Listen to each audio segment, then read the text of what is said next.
Here they go. Here they go. You know the brosphere is going to come for us. Oh yeah. Two single attractive women with never been married and have no kids. And beat every statistic. No problem. You can say that. I'm good. Yeah, I'm exactly. Good. I'm very happy. I'm very happy with that. I don't have conversations about who's paying child support or who's going to watch the kids. I get up and fucking go, and I do my career, and I have a great time, and I take care of my mama, and there's great conversations. And I'm not pun intending to the ones who do, because I have girlfriends with kids, but our conversation is she has to find a babysitter on Thursday night if she's coming. Who's going to take care of if I'm willing to do it, but I'm. Isn't it amazing how isn't it amazing how you can sit up here and watch women hurl insults at each other, but then in the same sentence turn around and say, "Oh, I wasn't throwing shade though. That wasn't shade. It wasn't an insult." It's amazing. It's amazing, yo. It's amazing to just watch the nature of people, but more importantly, in this case, women, who will sit up here and tell you right to your face that they didn't just insult you. I'm not throwing shade at other women who have kids or anything, but, at the same token, they do have to find a babysitter. They do have to, that's the conversation we have, But no shade to them. No shade. It's fucking amazing, yo. It's hilarious. I'm the one that's trying to go with her. Mm-hmm. So the conversation is different. Or she's in court. Yeah. Resolving a divorce. Mm-hmm. Or she's in court resolving child support. Mm-hmm. Or she has to figure out how to co-parent with him, her, and everyone else. Bruh. Yeah. It is not lonely over here.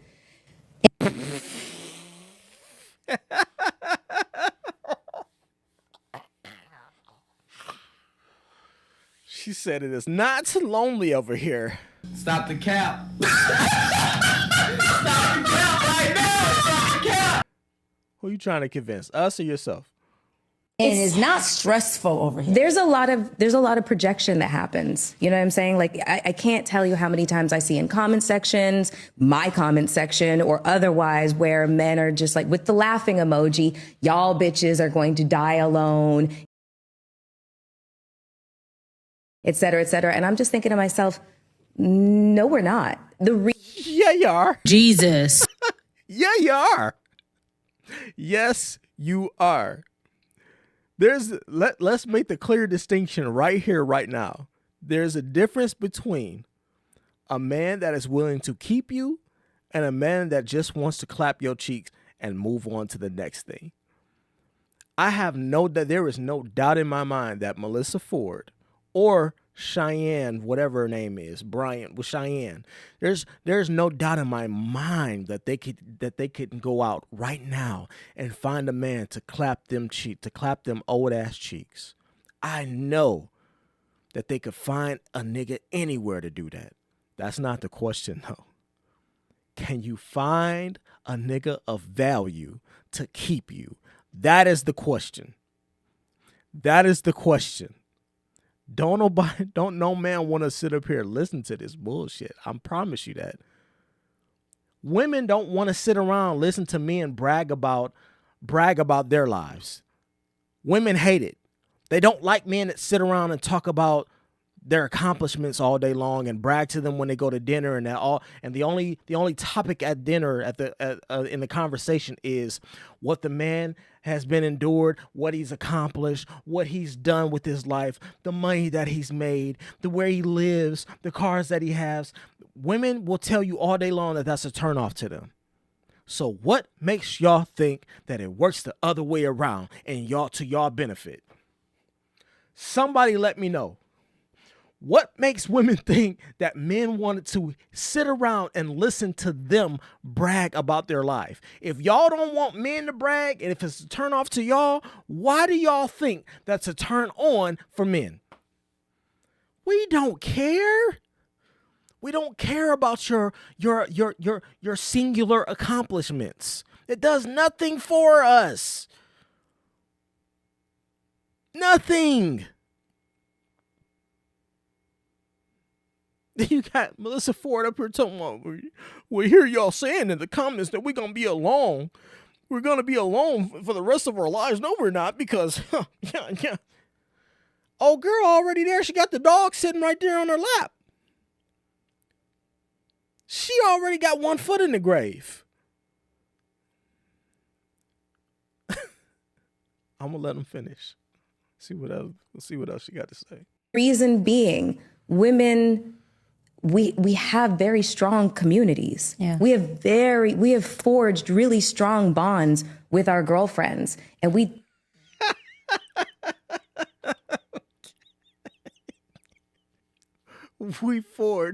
we have really strong communities. We've forged really strong bonds. Those bonds are standing on a house of sticks. Because the first time that y'all have a disagreement, I've seen women destroy friendships. And I mean long-lasting friendships, 20 plus years, 30 plus year friendships. I've seen them dissolve like that. I know y'all have to. I've seen 30-year friendships between women dissolve like that. So those strong bonds that she's talking about and strong relationships and strong communities, where they at? Where are those?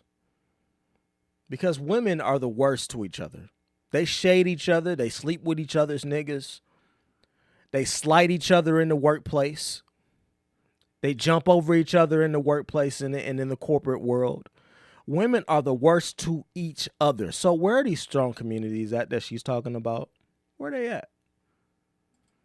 take really good care of each other and we check on each other. Okay. What's your thoughts on that conversation? Did you hear any projection? I just wonder what people think.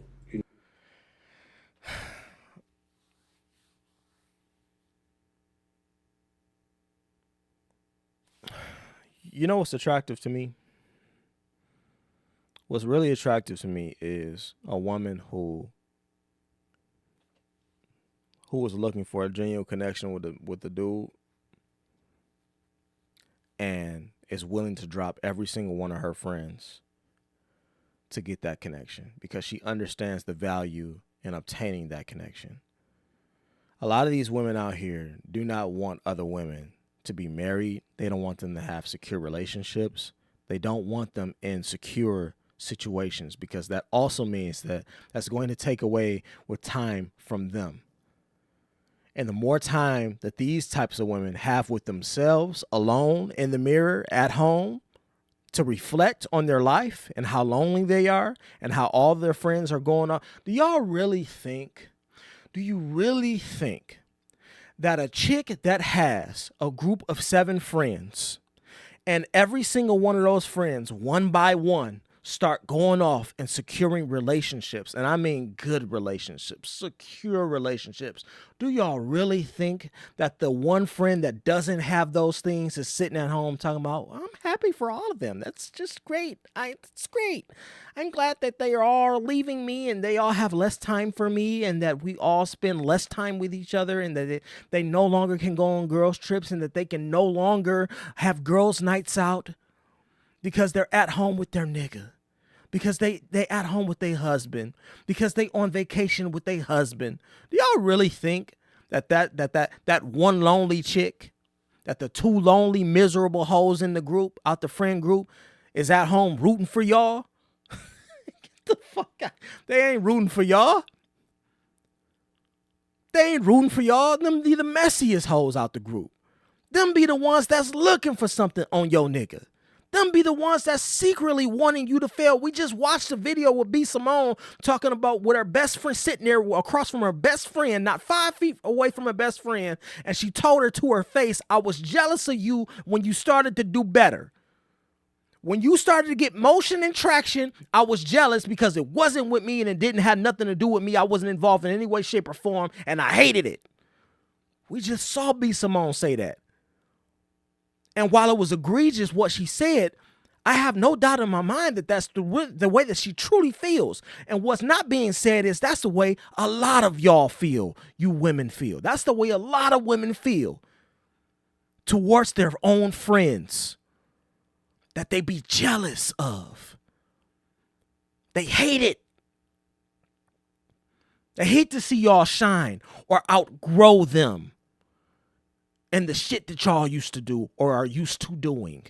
They hate to see it. They hate to see the growth. They hate to see the progress. They hate to see y'all elevate. They hate it because deep down inside, it stirs something in the pit of their stomach, and it turns them slowly. They don't love y'all like that for real. They love you while you're with them in the place of miserableness. They love you while you're there with them in the misery. That's why y'all get along so well. It's because, oh, you bitch, you're miserable too. Come on, let's go have a drink and toast to miserableness.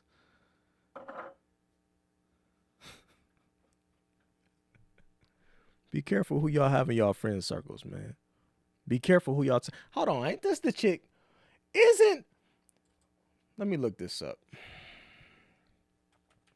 Ain't this the chick that is a fake psychologist, don't even have a degree?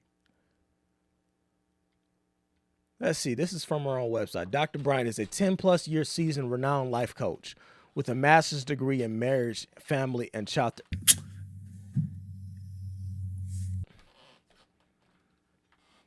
Yeah, I've seen all I need to see. What the fuck is a master's degree? How you got a master's degree in marriage and you ain't married? How you have a master's degree in marriage and family and you have neither? All right, bro. Drop a comment. We've seen everything we need to see here. Y'all keep following the advice of single, lonely bitches if y'all want to. That's miserable, and see where it gets y'all. Drop a comment. I'll holler at y'all later. I can't believe this shit.